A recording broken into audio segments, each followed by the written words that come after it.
Hello and welcome to CLEA'S World. I am Clea, and today I will share with you more of the information I received from the 25th dimension during my last hypnosis session. And you've probably already seen Tommy here today is keeping me company, crashing this video right from the beginning. Better get started, gotta warm up. Before we move forward, I'd like to ask you to please subscribe to my channel if you haven't done so, and please do leave me a comment below. I would love to hear if the stuff resonates with you, what's your experience right now with the times we are going through, or just stop by and say hi. And also don't forget, please, to give this video a like, because it really does make a difference for the algorithm, how YouTube judges whether this content is relevant or not to show other people. And we discovered just yesterday, some of my subscribers let me know that apparently I'm already being shadow banned. I almost feel like it's a badge of honor or something. That's weird. It's so weird. I've heard other people have this happen to them, and I'm like, I never thought it would actually happen to me. It's like everything we're saying is, you know, spiritual. Really, how is this supposed to affect them? But clearly it does, or they feel that it does. So this is actually a good thing, I guess. All right, so I'm going to start reading here. When I refer to Carolyn, she's my hypnotist who is reading questions I've prepared in advance of the session. And when I refer to me, I'm talking about myself under hypnosis, which means that the answers are coming from a 25th dimension. Okay, Carolyn.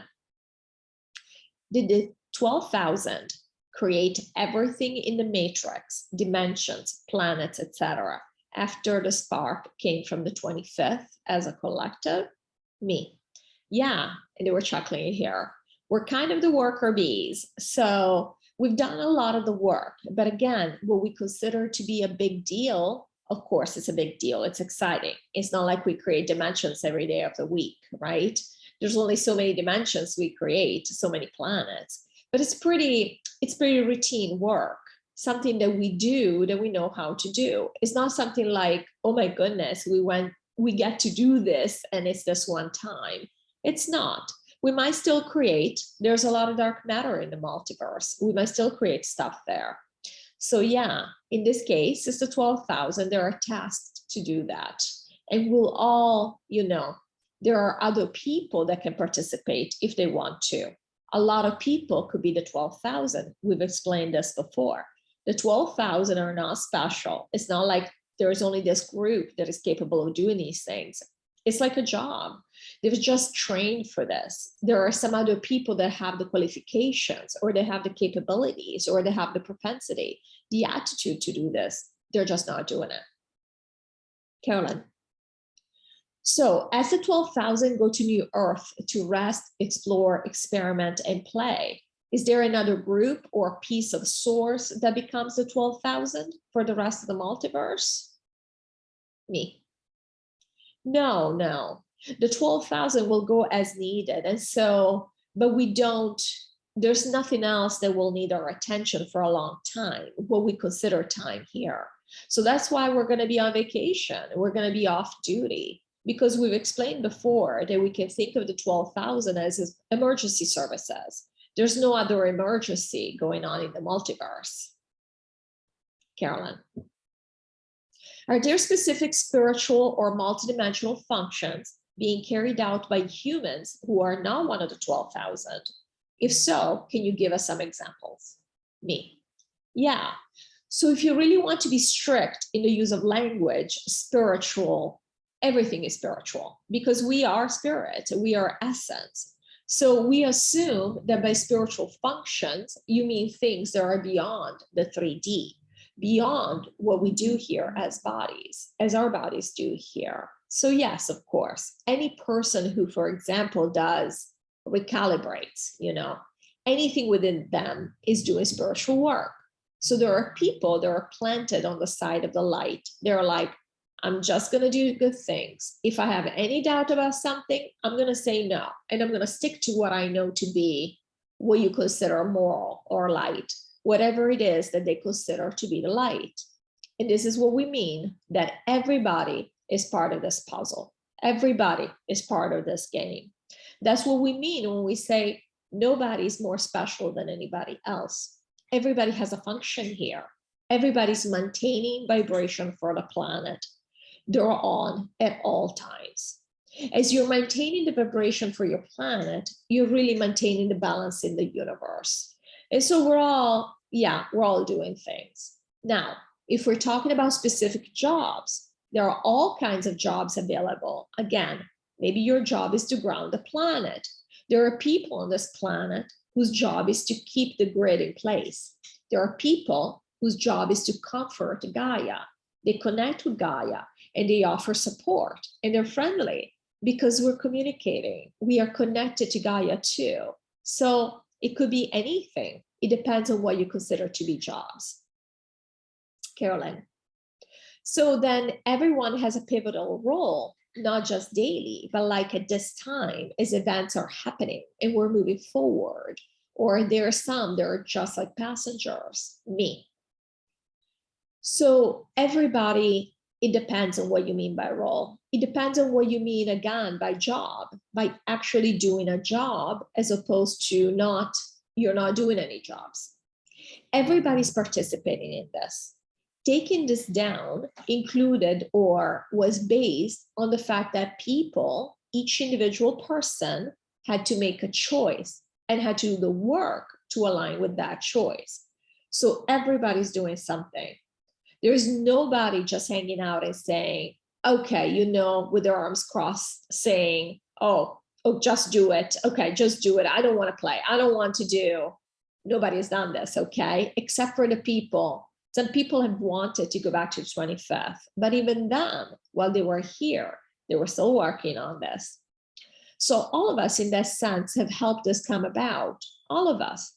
Look at it this way, even the dark right now, we're seeing them do so many very negative, very ugly things. What have they done? They've just accelerated the timeline.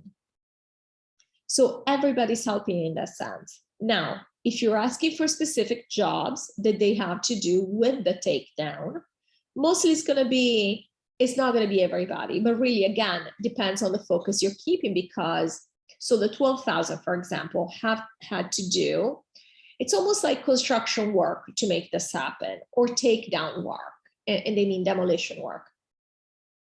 Whereas, they were also holding up the matrix. So it's like you're holding up this part, you're breaking this part. It's been a bit of a fun time in that sense, logistically. And so other people, for example, you can say, oh no, they weren't doing work that had to do with the entire planet. They were just working on themselves. But really, everybody was doing the job they were supposed to be doing. So again, depends on what you mean exactly, what your perspective is. If you're saying jobs that relate to the entire takedown, then it would have been the 12,000.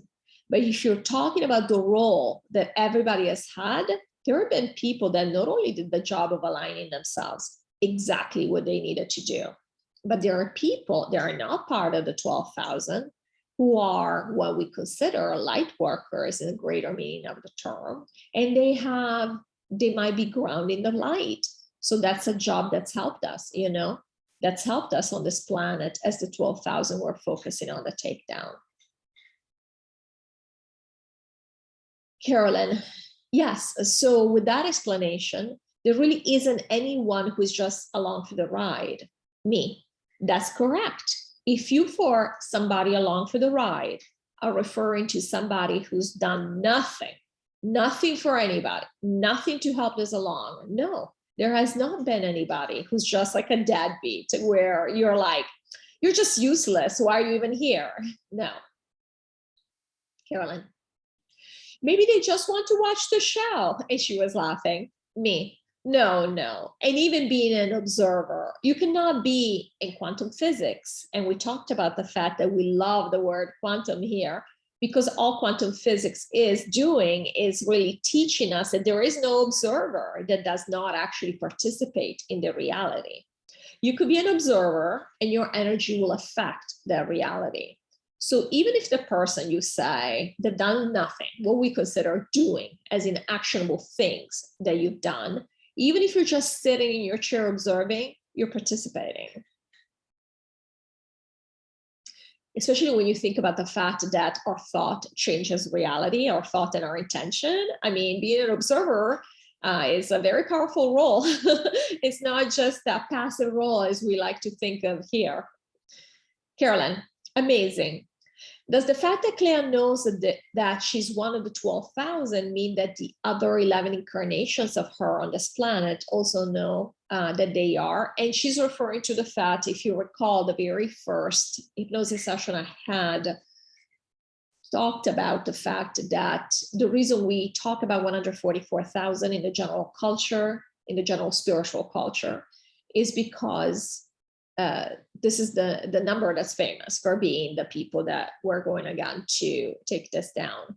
But they've told us there's only really 12,000, and each light worker, each one of the 12,000 has the ability to embody inside 12 different bodies at the same time in order to basically create a team that will achieve the purpose of the light worker. And this is why we talk about the 144,000, but in reality, there are only 12,000.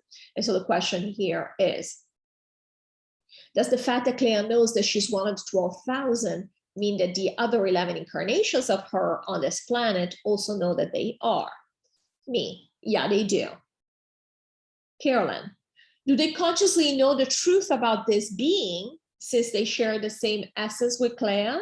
Me, yes. So in the past, prior to this acceleration of Clea's consciousness or Clea's connection to, or awareness of connection to us, she as a human, and even our other 11 incarnations as humans, they would all pretend they didn't know.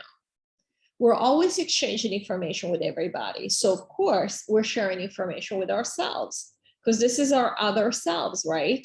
Even more so if you wish. And so of course, the information is instantly spread. So for example, they're very much feeling the breakthroughs she's had in the past few days because not all of them are able to do plant medicine, but the information is being propagated instantly. And I am lucky. I have somehow set up my life to where I am able, and of course, we align ourselves with what we have to do. Somehow I've set up my life to where I am able to even do these videos and have these experiences. So I can totally see that, other people might be in a different life situation where they just don't even have the time, even if they wanted to do something different, don't have the ability to. Carolyn, so with that said though, with those incarnations being in different places in their life and or their awareness in the personal situation they're in, even though they know everything, will they keep that to themselves? Me, they might. Carolyn, or will they start like exhibiting some of that? Me, it's trickling through for sure. And that's the thing. All of us are opening more because again, our alignment, and especially the 12,000, all of us are opening up more because these are part of the 12,000, the 144,000 in this case. Yes, even though they might not have consciously known, they might not have had the same experience as Clea has, they will still know. They're not gonna, first of all, they wouldn't be able to, they wouldn't want to ignore, okay? They are open, they are searching, just like we are searching, we are one.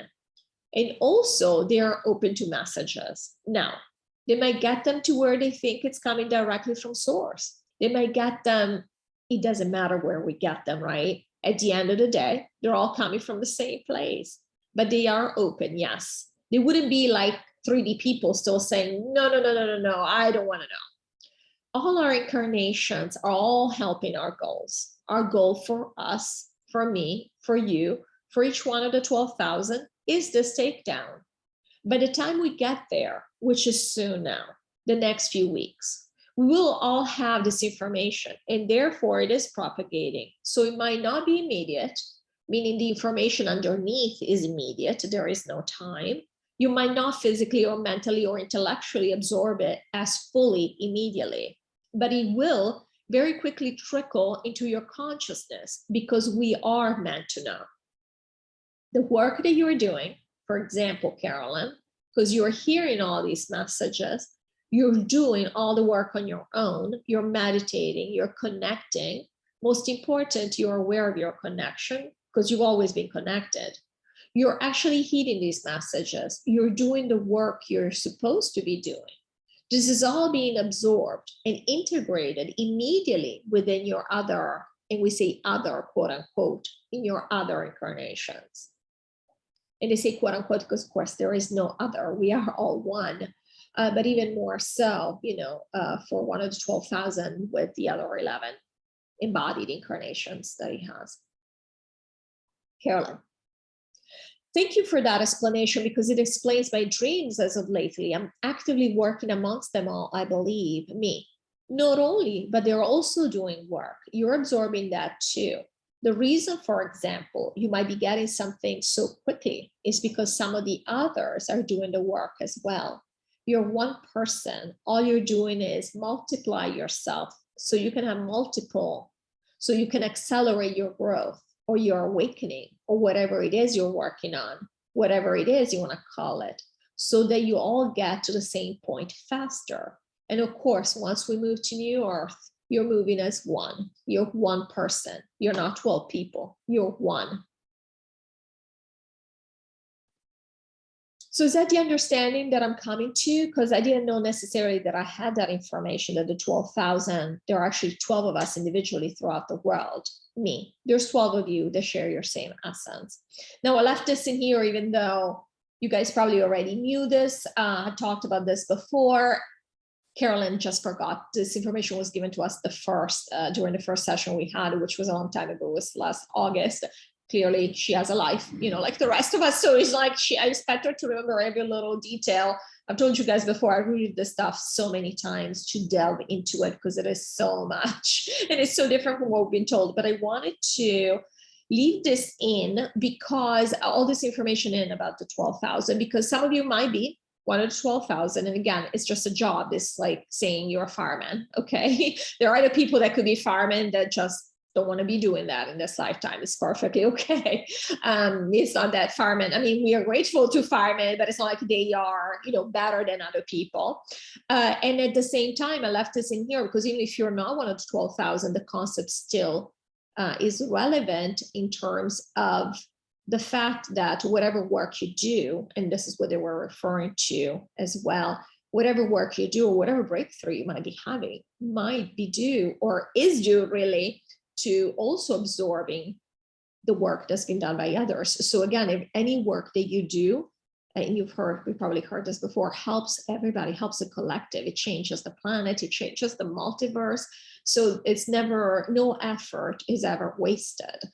So this, I thought it was pretty cool that they explained this in this manner. So thank you so much for watching this, and I'll see you in the next video. Take care.